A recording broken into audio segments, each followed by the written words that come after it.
Hi guys, nagbabalik po tayo sa ating requirements ng building permit. Nandito na po ako sa requirements for local clearance. Ang inaasikaso ko po ngayon ay ang zoning ng requirements. Marami pa lang talagang requirements. Ang daming gosh, grabe. Papakita ko sa inyo yung requirements kung ano.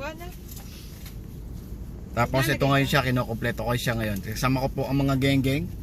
Ayan ang mga tagasulat ko. Geng-geng, genggong. Mga nog-nogs equals to nogoys. Kaway ka naman dyan. Abi. Ayan, kasama ko po sila mag-asikaso ng building permit. Sila ang mga supportive natin, followers. So ito po tayo ngayon. Papakita ko sa inyo yung mga requirements sa aking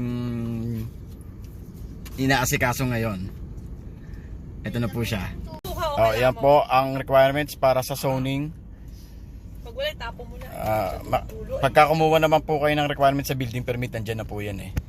Ayan, yun lang po yung mga inaasikaso po natin ngayon.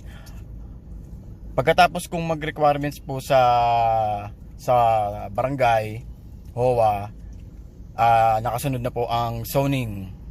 So i-check po nila yung plano. Yan doon tayo sa second step. Yan ang second step, zoning tayo. Pero depende po yan kung ano pong kailangan unahin dahil meron siyang underground. Kaya inuna muna ang zoning. O yan. Sa zoning, kailangan nyo po ng magpanotaryo dahil nandun kasama doon sa requirements. O yan po. So kung meron po kayong mga katanungan, comment lang po kayo. Follow nyo lang ako para matuto tayo pare-pareho.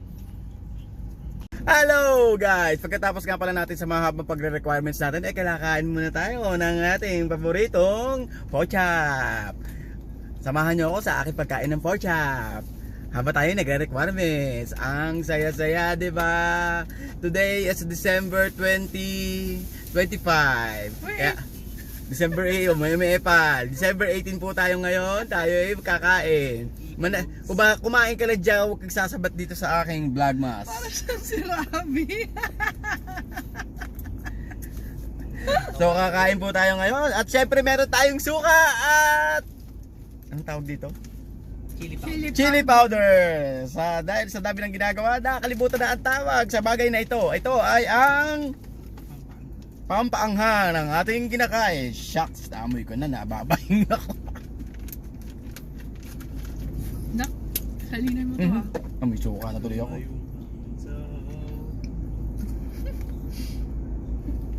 Kuya, meron ka dyan ano? Longganisa? Lagay ko na dito yung suka, baka tatabon. Wag, tapon mo ulit. Ha? O, suka ka? So guys, samahan nyo ako sa akin pagbumukbang. Kain po tayo.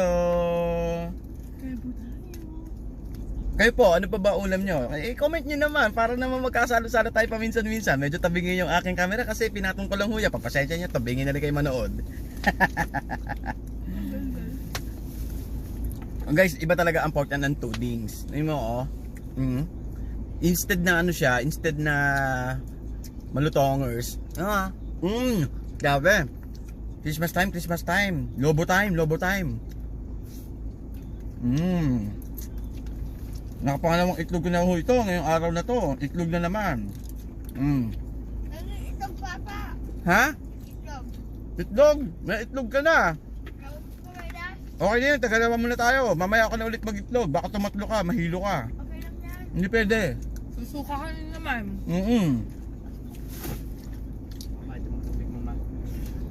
Saan? Sarap. Ayun, tubig po namin baon. Dahil ano po, tinatamad na po kami magdala ng mga tumbler. Ito na po, nagbaon na po kami. Sponsored by Milk. Sponsor by Wilkins. Hindi po kami sponsor ng Wilkins ha. Baka naman. Baka naman. Ay, pakilike nyo naman, saka pag-subscribe naman. Samahan nyo ako sa akin pagre-requirements. Ay, anak ng teteng. Corn beef. Gusto mo ma? Ayun yan. Kainin mo. Bakit? Sige. Parang lumig na yung pork chop, no? Lumaki Hindi. ka lang. Gutom ko lang. Naka-diet yung pork. Kasi pagka bibili ka niya, pagka alam mo kulang sa'yo, dalawahan na ibili mo. 2-piece pork chop. Pwede ba yun? Ah, well, ito, base. Pwede. Para sa'yo, pwede. Kaya dito sa'yo. GGG. Mayo ka man sa akin. Gab si Mickey Bear. Ay, si Teka lang ha, tapusin ko lang to ha. Ano ba, after lunch lang? Hanggang hapon yun. After lunch sila pupunta pa lang, Han? Wala pa doon? Hanggang boy. Tulog pa yun. Baka mamaya pa yun. Sarap tayo, kanta tayo. Sabihin po tayo sa Tagay. Guys, pangas na to. Medyo sumasakap na yung oras natin. Pagputulin ko na to, dahil nangihingi pa sa akin. Sige, sino nangihingi sa akin? Ito ko yan oh. Murong. Bombay. Spicy. Yinom. Ang yarom. Ayos ba? Okay. Guys, please like and subscribe ha. Hindi nakakalimutan ha. Please, thank you.